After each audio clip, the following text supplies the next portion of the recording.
সবগুলি আপনি ইলেকশনে দুটো দৃষ্টান্ত দিন, সবগুলি ইলেকশনে দয়া ভোট করে দুটো দেওয়ার জন্য দৃষ্টান্ত দিন, ওনারা ওখানে দয়া করে দুটো পার্টিসিপেট দৃষ্টান্ত। আপনি কি তাহলে ফেসিস্টের সাথে আপনি সমঝোতা করেছিলেন? আচ্ছা, আমি শেষ ফেসিস্টের করি। দোসরের সাথে সমঝোতা খানিকটা আমি শেষ করেছিলেন? করি, আমি আপনি আপনাকে দুটো ডিস্টার্ব না, দৃষ্টান্ত দিন। আমার মনে হয় যদি যে দুটো আলোচনাটা দৃষ্টান্ত আমরা দিতে না পারেন এভাবে তাহলে আপনি মিথ্যা অপপ্রচার করছেন। আমি এটা আমি শেষ করি। তীব্রভাবে এটাকে আমি মানে ঠিক আছে, কিন্তু ওই যে করলাম। বরিশালে একটা ধাক্কা খাওয়ার পরে আপনাদের সেন্স ফিরে না, আসে। বরিশালের টাকা করো। আপনি কয়টা দৃষ্টান্ত চাইবেন? যে রাজনীতিতে ধর্মের ব্যবহার, এটাকে আমরা ঘৃণার যোগ্য মনে করি।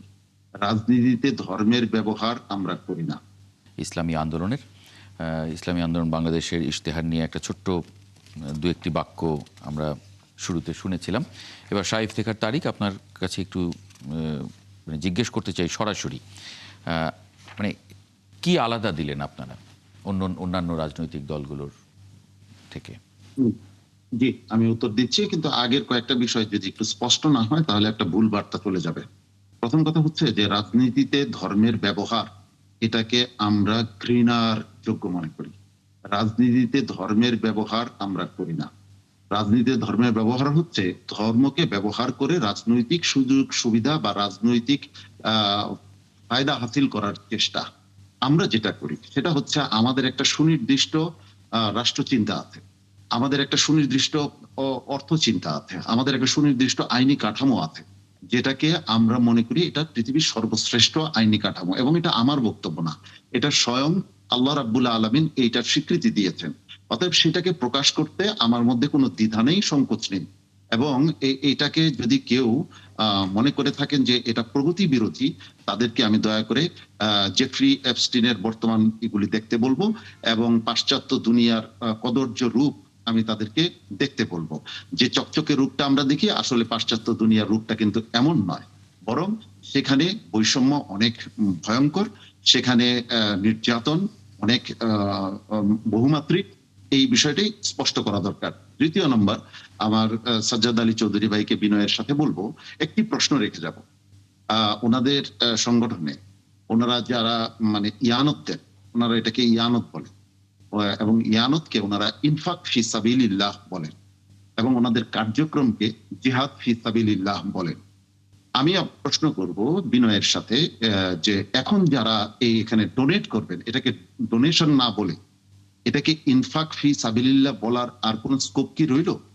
কারণ ইনফাক ফি সাবিলিল্লাহ অর্থটা এটা অনেকেই হয়তো বুঝবেন না, কিন্তু যারা ইসলাম সম্পর্কে মোটামুটি পড়াশোনা করেছেন তারা জানেন ইনফাক ফি সাবিলিল্লাহ এটা শুধুমাত্র আল্লাহর জন্য, আল্লাহর সন্তুষ্টির জন্য এবং সুনির্দিষ্ট পথে এটাকে ব্যয় করতে হয়। অতএব এখন যদি এটা ইনফাক ফি সাবিলিল্লাহ না হয় এবং এটা যদি জিহাদ ফি সাবিলিল্লাহ না হয়, তাহলে অন্যান্য রাজনৈতিক দলের সাথে এই রাজনৈতিক দলের আর মৌলিক পার্থক্য কি রইল? এবার আসি আপনার প্রশ্ন, আমরা আলাদা কি দিলাম? আমরা যেটা দিয়েছি আমাদের এখানে, আমরা বলেছি আমরা মনে করি যে ইসলামী শরিয়া এটা হচ্ছে মানব জাতির জন্য সর্বশ্রেষ্ঠ জীবন আদর্শ এবং এটা কোরআনের আয়াতে আয়াতে বারবার এটার দিকে ইঙ্গিত করা হয়েছে। আমি একটি আয়াতের কথা বলতে পারি। আল্লাহ বলছেন উদখুলু ফিস সিলমি কাফা ওয়ালা তাত্তাবিউ খুতুওয়াতিশ শাইতান, তোমরা পরিপূর্ণভাবে ইসলামে প্রবেশ করো, আংশিক নয়, শুধু নামাজে, শুধু রোজায়, শুধু এতটুকু নয়, বরং আল্লাহ যতটুকু পরিধি সৃষ্টি করে দিয়েছেন এর পরিপূর্ণ ঢুকো, তাহলেই তোমরা শান্তি পাবে, তোমরা শয়তানের পদাঙ্ক অনুসরণ করো না।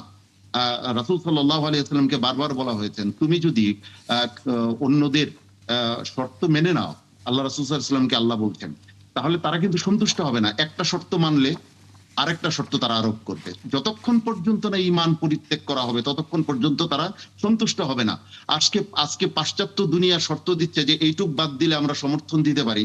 যদি কেউ আমরা ভেবে থাকি যে এতে তারা সন্তুষ্ট হয়ে যাবে, মনে রাখবেন যতক্ষণ পর্যন্ত না ইসলামকে পরিপূর্ণভাবে বাদ দেওয়া হবে ততক্ষণ পর্যন্ত তারা কিন্তু সন্তুষ্ট হবে না। আমরা আমাদের ইশতেহারে সুস্পষ্টভাবে ঘোষণা করেছি যে আমরা শরিয়ার প্রাধান্য দিব এবং অন্যান্য যে বিষয়গুলোতে মানে কল্যাণ একটা রাষ্ট্র গঠনের জন্য যা যা করণীয় দরকার সবগুলোতেই আমরা মনে করি যে আমাদের কিছু ব্যতিক্রম আমরা উপস্থাপন করেছি। যেহেতু এখানে সময় সংক্ষিপ্ত, দুটার তুলনামূলক বিশ্লেষণ আলোচনা করাটা একটু কঠিন, কিন্তু লম্বা সময় পেলে এটা তুলনামূলক না, মানে সময়টা আমার হাতে নেই। আপনাকে আরেকটা নির্দিষ্ট প্রশ্ন একটু করতে চাই। প্রথম আলো একটি রিপোর্ট করেছে, সে আমেরিকার দূতাবাসে আমাদেরকে জঙ্গি হিসেবে উপস্থাপন করে, চরমোনাই পীর। তারা হেডলাইন করেছে এটি। জামায়াত ইসলামীর নেতারা ঢাকায় যুক্তরাষ্ট্রের দূতাবাসে গিয়ে তাদের জঙ্গি হিসেবে উপস্থাপন করেন বলে অভিযোগ করেছেন ইসলামী আন্দোলন বাংলাদেশের আমির সৈয়দ মোহাম্মদ রেজাউল করিম। এটা নিয়ে যদি একটু পরিষ্কার করেন। প্রথমেই আমি বিনয়ের সাথে বলি যে যখন কোনো কূটনৈতিক পরিসরে আলোচনা হয় তখন সেটার সভ্যতা এবং ভব্যতা হলো সেটাকে মানে বাইরে এটাকে প্রকাশ না করা, সুন্দরভাবে যতটুকু যে বিষয়টা আলোচনা হয়েছে সেই বিষয়টা বলা। আমি প্রথমে আশ্চর্য হয়েছি উনি যেভাবে এই বিষয়গুলি বলছিলেন, মনে হচ্ছিল যে একটা চায়ের মানে মানে রাস্তার পাশে চায়ের স্টলে যেমন আলোচনা হয়েছে সেটাকে ওনারা মিডিয়ায় নিয়ে আসছেন। যাই হোক, পরবর্তীতে আমাদেরকে সেটা আনুষ্ঠানিকভাবে জানানো হয়েছে যে মার্কিন দূতাবাস থেকে যে এই বক্তব্যটা আমাদের ছিল না, আমরা সেটা জেনেছি, তারা এটা আমাদেরকে আনুষ্ঠানিকভাবে জানিয়েছে। এবং তিনি সেখানে বলেছেন যে এখানে কিছু এক্সট্রিমিস্ট আছে। আমি তো চ্যালেঞ্জ করে বলতে পারি ইসলামী আন্দোলন বাংলাদেশ তার সৃষ্টি লগ্ন থেকে এই পর্যন্ত কোনো সহিংসতায় কখনো জড়ায়নি, কোনো রাজনৈতিক সহিংসতায় জড়ায়নি, বরং ইসলামী আন্দোলন বাংলাদেশ সবসময় মানে যেভাবে মানুষের সামনে উপস্থাপিত হয়েছে এটা একটা গঠনমূলক রাজনীতি নিয়ে উপস্থাপিত হয়েছে। তো ইসলামী আন্দোলন বাংলাদেশকে উনি এক্সট্রিমিস্ট, আমাদের মাঝে কিছু এক্সট্রিমিস্ট আছে, তাদেরকে আমরা এক্সট্রিমিজম থেকে সরিয়ে আনতে চাচ্ছি। এখন আমার আদর্শের প্রতি আমার দৃঢ়তা যদি আমাকে এক্সট্রিমিস্ট হিসেবে পরিচয় করায় তাতে আমার বিন্দু মাত্র মানে রাগ নেই, ক্ষোভ নেই। কারণ রাসূল সাল্লাল্লাহু আলাইহি ওয়াসাল্লামের আদর্শ এবং আল্লাহর প্রেরিত জীবন বিধানের উপর বিশ্বাস রাখাটা এটা আমি ঈমানের অঙ্গ মনে করি। কেউ যদি আমাকে এজন্য এক্সট্রিমিস্ট বলে তাহলে সেটা ভিন্ন তার বিষয়। আমি মনে করি যে এদেশের মানুষের মুক্তি সাধন সম্ভব যে ইসলামের যে জীবন বিধান সেটা দিয়ে মুক্তি সাধন সম্ভব। এতে আমাকে কেউ এক্সট্রিমিস্ট বললে আমার কিচ্ছু আসে যায় না। Thank you. মনিরা শারমিন, যুগ্ম আহ্বায়ক এনসিপি, আপনাকে স্বাগত জানাচ্ছে একাত্তর জার্নালে। তার আগে একটু ব্যারিস্টার সাজ্জাদ আলী চৌধুরী, আপনার কাছে একটি প্রশ্ন ছিল এবং ছোট মন্তব্য করবেন। দুজনেরই একটু ছোট ছোট মন্তব্য নিয়ে আমি একটু মনিরা শারমিনের কাছে যাব। মনিরা শারমিনের কাছে আমার নির্দিষ্ট কিছু প্রশ্ন আছে। আচ্ছা, আমি প্রথমে ফয়েজ ভাইয়ের একটা কোয়েশ্চেনের অ্যান্সার করি, মন্তব্যের অ্যান্সার করি। সেটা হচ্ছে সাদিক কাইম বা অন্যান্য যারা নির্বাচিত বিভিন্ন ইউনিভার্সিটির ভিপি, জিএস বা অন্যান্য পদে যারা ছিলেন তারা হয়তো নির্বাচনী প্রচারণায় অংশগ্রহণ করেছেন, কিন্তু বিএনপির সবেদল নীলমণি চাকসুর মানে সিইউর যে একজন এজিএস ছিল তাকে কিন্তু যখন তারেক রহমান চট্টগ্রামে গেলেন না, মানে তুলনামূলক চিত্র না, মানে যেহেতু জামায়াত বলেছে তার কোনো লেজুর ভিত্তিক ছাত্র সংগঠন নেই, তাহলে এখন তারা কেন যাচ্ছে, মানে এইভাবে যাচ্ছে সেই প্রশ্ন তুলিনি। আমি জাস্ট ট্রেন্ডে একটা পরিবর্তন সেটাকে বলার চেষ্টা করেছি। আমার কোনো অভিযোগ নেই, তারা সব করে না, এটা আমার কোনো বিষয় না। লেজুর ভিত্তিক বলতে তখনই বোঝায় যখনই ওই সংগঠনের কোনো ডিসিশন, কোনো কিছু মাদার অর্গানাইজেশন নাই, জামায়াত শিবিরের কোনো ডিসিশন এই জামায়াত ইসলামী নেয় না। তারপর হচ্ছে আমি ইসলামী আন্দোলনের আমার শাহ ইফতেখার তারিক ভাইয়ের একটা কথা বলি, ওনারা তো বেসিক্যালি পুরো সময় ধরে ফ্যাসিস্টের দোসর ছিলেন, লম্বা সময় ধরে। গত ফ্যাসিস্টের যত ইলেকশন, আমি বিনয়ের সাথে আপনাকে যত ইলেকশন দিতে বলবো, সবগুলি ইলেকশনে বৌদ্ধ দেওয়ার জন্য ওনারা ওখানে আপনি কি তাহলে ফ্যাসিস্টের সাথে আপনি সমঝোতা করেছিলেন? ফ্যাসিস্টের দোসরের সাথে সমঝোতা করেছিলেন? আপনি দুটো দৃষ্টান্ত দিন। আমার মনে হয় যে আলোচনাটা আমরা না এইভাবে, তাহলে আপনি মিথ্যা অপপ্রচার করছেন। এটা আমি তীব্রভাবে এটাকে আমি মানে কিন্তু ওই যে বরিশালে একটা ধাক্কা খাওয়ার পরে আপনাদের সেন্স ফিরে আসে। না, বরিশালে ধাক্কা করো, আপনি কয়টা দৃষ্টান্ত চাইবেন? কয়টা দৃষ্টান্ত চাইবেন? তারপর হচ্ছে আপনারা আমাদের ইসলাম নিয়ে টানাটানি করছেন, আপনাদের ইসলাম নিয়ে যেটা নিয়ে আমি আমরা এই আলোচনাটা একটু না যাই, এই আলোচনাটা আমার মনে হয় যে এই আলোচনাটায় না যাওয়াই ভালো, তাহলে আমি আসলে অন্য আলোচনাগুলো শেষ করতে পারবো না। একটু ইশতিয়াক আহমেদ নাসির। জি, যে আমরা যে আলোচনাটার মধ্যে ছিলাম একটু যদি সেখানে কিছু যুক্ত করেন, না হলে আমি একটু মনিরা শারমিনের কাছে যাব। আপনাকে একটা কথা বলা দরকার যে দেশনেত্রী বেগম খালেদা জিয়ার নেতৃত্বে বাংলাদেশে গত 17-18 বছর এই ফ্রাঙ্কেনস্টাইন কুখ্যাত দানব আওয়ামী সরকারের নীল ক্যাকটাস থেকে গণতন্ত্রকে পুনরুদ্ধার করার জন্য যে চলমান যে আন্দোলন, সে আন্দোলন যখন চলছিল আমরা ঢাকা বিশ্ববিদ্যালয়ে ছাত্র রাজনীতির সাথে যুক্ত ছিলাম, হলের নেতা ছিলাম, বিশ্ববিদ্যালয়ের নেতা ছিলাম। আমি ঢাকা বিশ্ববিদ্যালয়ের শহীদ সার্জেন্ট জোহরলগলের নেতৃত্বে ছিলাম। গত 17-18টা বছর এই ফ্রাঙ্কেনস্টাইন দানবের দ্বারা আমরা অসংখ্যবার নির্যাতিত হয়েছি, আমরা গুমরে গুমরে কেঁদেছি, কিন্তু আমরা আমাদের নীতি এবং আদর্শের সাথে আমরা কখনো বেইমানি করিনি, আমরা আপোষ করিনি। মুজিববাদী ছাত্রলীগের এই নির্যাতনের বিরুদ্ধে জাতীয়তাবাদী ছাত্রদল ঐতিহাসিকভাবে বাংলাদেশের টেকনাফ থেকে তেতুলিয়া আমরা রেসিস্ট্যান্স তৈরি করেছি। এই 17-18 বছর ঢাকা বিশ্ববিদ্যালয়ে আমি একদিনের জন্য কোনো শিবির দেখতে পাইনি।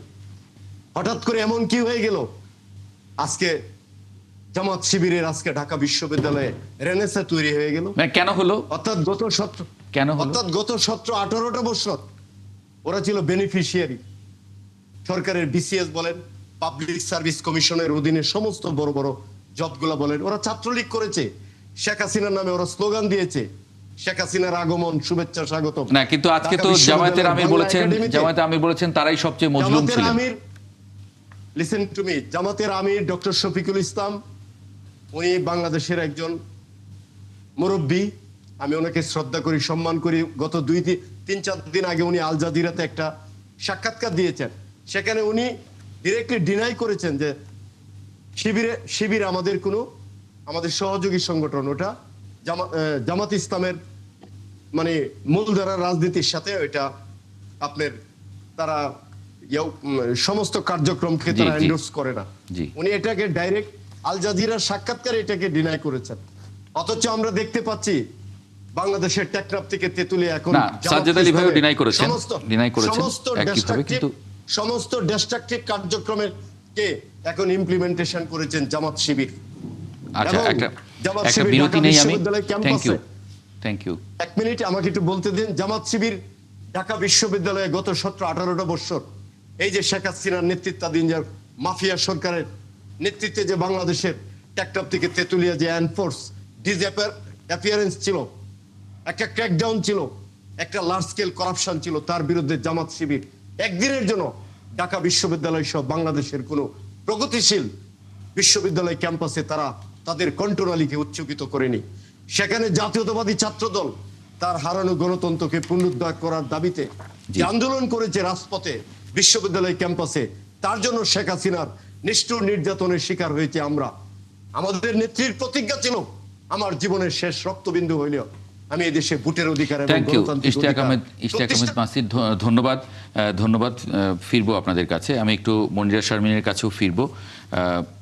এনসিপি, নতুন দল এনসিপির ইশতেহারে ট্রুথ কমিশন সহ আরও কি আছে নতুন, সেটা নিয়ে একটু জানবো মনিরা শারমিনের কাছে। একটা ছোট্ট বিরতি নিয়ে ফিরছে ৭১ জার্নালে, সঙ্গে থাকবেন আশা করি।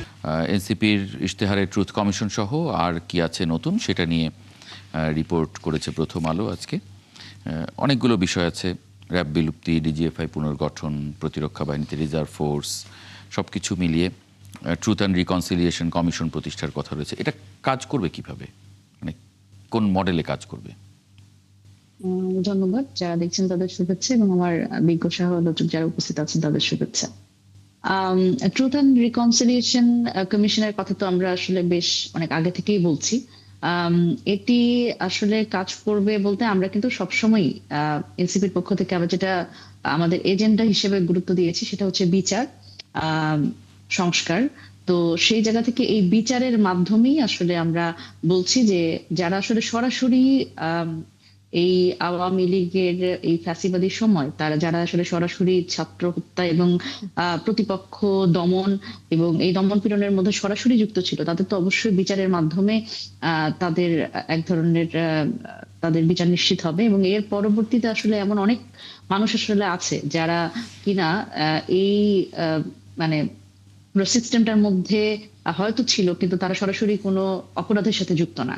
এবং দেখেন, আমরা গণ অভ্যুত্থানের কথাই যদি বলি, এই গণ অভ্যুত্থানে কিন্তু এমন অনেকেই আছে যারা আওয়ামী সমর্থক, কিন্তু তারা কিন্তু আমাদের সাথে এই গণ অভ্যুত্থানে অংশ নিয়েছে এবং তারা কিন্তু সেই রিস্কটা নিয়েই অংশগ্রহণ করছে। সুতরাং তাদের নিয়ে আসলে আমরা কি করব, সেই জায়গা থেকে আমরা বলছি যে বিচারের মাধ্যমে আসলে সরাসরি যারা যুক্ত তাদের এক ধরনের বিচার নিশ্চিত করা এবং এই পরবর্তীতে যারা আসলে এই রিকনসিলিয়েশন প্রসেসের মধ্যে আসবে অবশ্যই তাদের একটা অনুশোচনার জায়গা থাকতে হবে। দেখেন, এখানে আমরা সবসময় বলছি যে রিকনসিলিয়েশন কোনোভাবেই reconciliation cannot be implemented without justice. প্রথমে জাস্টিস নিশ্চিত করতে হবে এবং পরবর্তীতে তাদের যেই জুলুম নিপীড়ন আসলে আওয়ামী লীগ একটা প্রতিষ্ঠান হিসেবে করেছে, একটা ধর্ম হিসেবে করেছে, অনেকে তো আসলে আওয়ামী লীগকে ধর্ম মনে করতেন।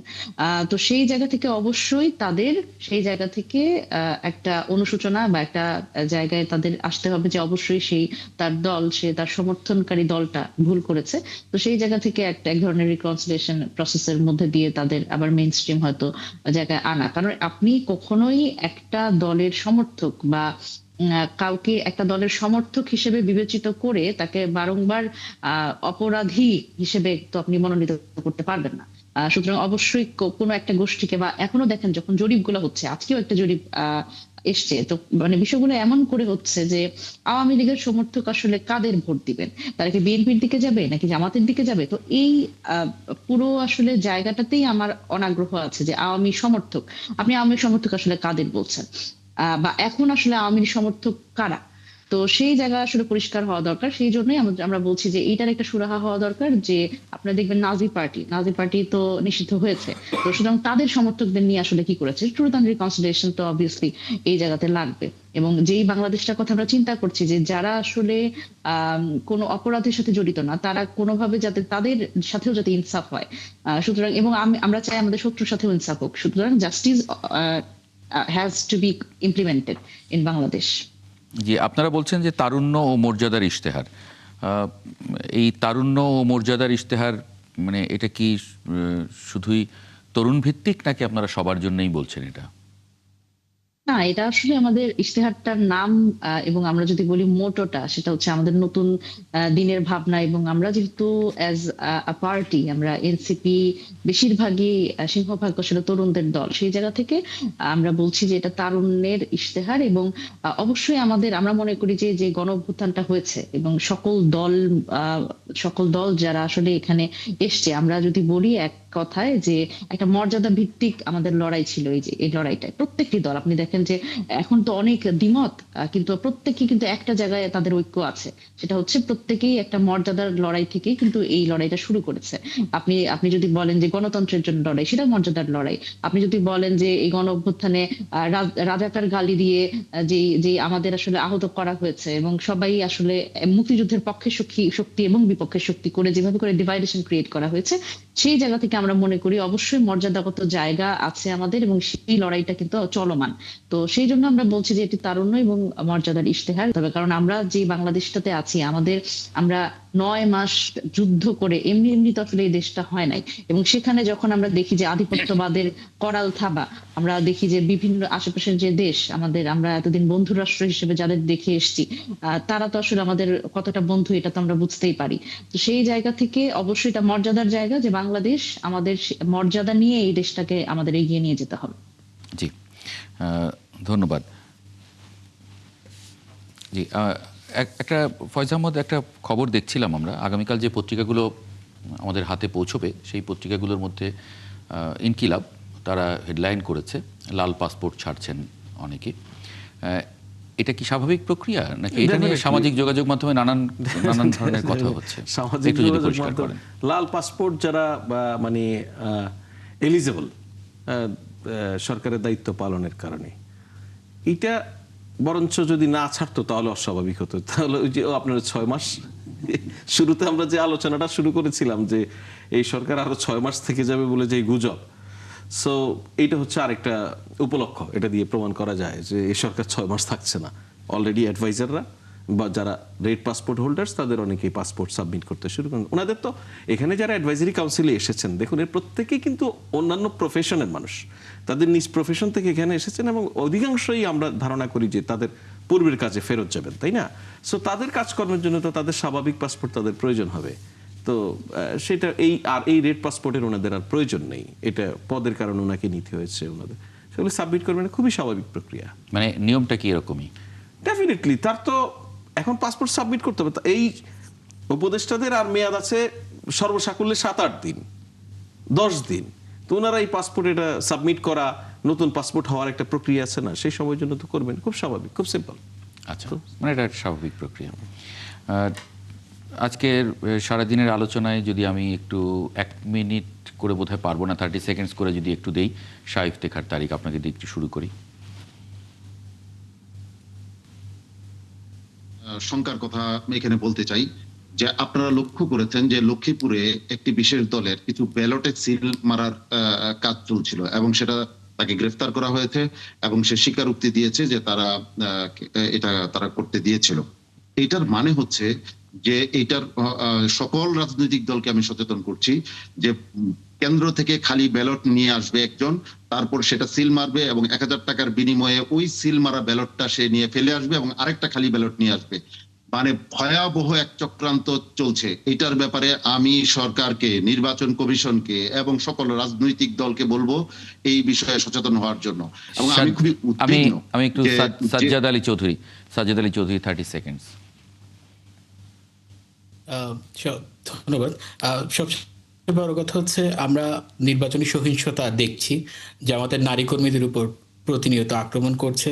শুধু তাই না, জামাতের যিনি প্রধান, জামাতের আমির, তাকে বিভিন্নভাবে অনলাইনে, বিশেষ করে তার অনলাইন প্ল্যাটফর্ম হ্যাক করে তাকে আক্রমণ করার চেষ্টা করা হচ্ছে। এখন শুধু তাই না, এই সহিংসতাগুলো ভোটারদেরকে নির্বাচনী কেন্দ্রে যাওয়া থেকে আসলে নিরুৎসাহিত করার একটা মাধ্যম হিসেবে ব্যবহার করা হচ্ছে। আমি বর্তমান সরকারের এবং ইলেকশন কমিশনের দৃষ্টি আকর্ষণ করবো এই ব্যাপারে, তারা যেন যথাযথ পদক্ষেপ নেয়। আগামী যে ভোটের দিন যেন মানুষ নির্বিঘ্নে এবং সৎভাবে ভোট কেন্দ্রে যেতে পারে। ইশতিয়াক আহমেদ নাসির 30 সেকেন্ডসে যদি। জি, আপনি জানেন যে বাংলাদেশ জাতীয়তাবাদী দল বাংলাদেশের একটি লার্জেস্ট পলিটিক্যাল পার্টি। আমরা কোনো ভায়োলেন্স এবং ভ্যান্ডালিজমে আমরা বিশ্বাস করি না। এদেশের মানুষের সামগ্রিক মুক্তি, গণতান্ত্রিক মুক্তি, ভোটের অধিকার পুনঃপ্রতিষ্ঠার যে চলমান আন্দোলন, এই আন্দোলন তখনই পূর্ণতা পাবে আগামী 12ই ফেব্রুয়ারি যে ঐতিহাসিক নির্বাচন হতে যাচ্ছে। একটি মহা উৎসব। এখানে বাংলাদেশের উৎসবের মাধ্যমে যদি ভোট হয়, পেশার মানুষ তার ভোটের অধিকার প্রয়োগের মাধ্যমে এদেশে গণতন্ত্র প্রতিষ্ঠিত হবে বলে আমি আহ্বান জানাচ্ছি। আমি যেটা বলতে চাই সেটা হচ্ছে যে নির্বাচন কমিশন এই যে অনেক ধরনের ভ্যান্ডালিজম হচ্ছে অলরেডি, এবং আমাদের যারা প্রার্থী আছে তারা কিন্তু নানান ধরনের এই পোস্টার, ব্যালট পোস্টার ঠিক না, মানে ফেস্টুন, তারপরে তাদের ব্যানার এসব পোড়ানো হচ্ছে, এবং এই যে যেটা বললেন যে নারী যারা আসলে প্রচারণায় যাচ্ছে তাদের হেনস্থা করা হচ্ছে, এবং নানান জায়গায় আসলে এই ধরনের সহিংসতা ঘটছে। কিন্তু তারপরেও নির্বাচন কমিশন আসলে একটি দলীয় সংগঠন হিসেবে কাজ করছে। এই জায়গাতে নির্বাচন কমিশন আসলে তার যে নিরপেক্ষতা সেটা হারাচ্ছে। সেই কারণে আমি বলতে চাই যে এই নির্বাচন কমিশন যে আসলে নির্বাচনের সময় তারা যে আসলে নিরপেক্ষ ভূমিকা নেবে, এটি একটা বড় প্রশ্ন হয়ে দাঁড়িয়েছে, এবং এটি সকলেরই শঙ্কার জায়গা, এবং ভোটারদের নিরাপত্তা নিশ্চিত করতে হবে। 30 সেকেন্ডসে যদি একটু শেষ করেন। না, আমি আর সময় দিতে পারছি না। এটা হচ্ছে ইলেকশন কমিশনের বিষয় নিয়ে বা সার্বিক কার্যক্রম নিয়ে অনেকগুলি প্রার্থীরা 4 দলের লোক আছেন, তারা নানানভাবে কথা বলেছেন। আমি পরিষ্কারভাবে মনে করি যে নির্বাচনের এই সময়কালে নির্বাচন কমিশন সবচেয়ে বেশি দায়িত্বশীল ভূমিকা আছে। সরকার নির্বাচন কমিশনকে সর্বাত্মক সহযোগিতা করেছে। আপনারা যে কোনো কারণে যদি মনে করেন যে ইলেকশন কমিশনের কোনো আচরণ প্রশ্নবিদ্ধ, সেই প্রশ্নগুলি তুলতে থাকুন প্রতিনিয়ত, যেন কেউ ডিরেইল হতে না পারে। আমরা 24-এর অভ্যুত্থানের পরে আরেকটি কলঙ্কিত নির্বাচন কোনোভাবেই চাই না। নিশ্চয়ই। ফয়েজ আহমদ, অনেক ধন্যবাদ যুক্ত হবার জন্য আমাদের সঙ্গে। ইশতিয়াক আহমেদ নাসির, শাহ ইফতেখার তারিক, ব্যারিস্টার সাজ্জাদ আলী চৌধুরী এবং মনিরা শারমিন, আপনাদেরকেও ধন্যবাদ।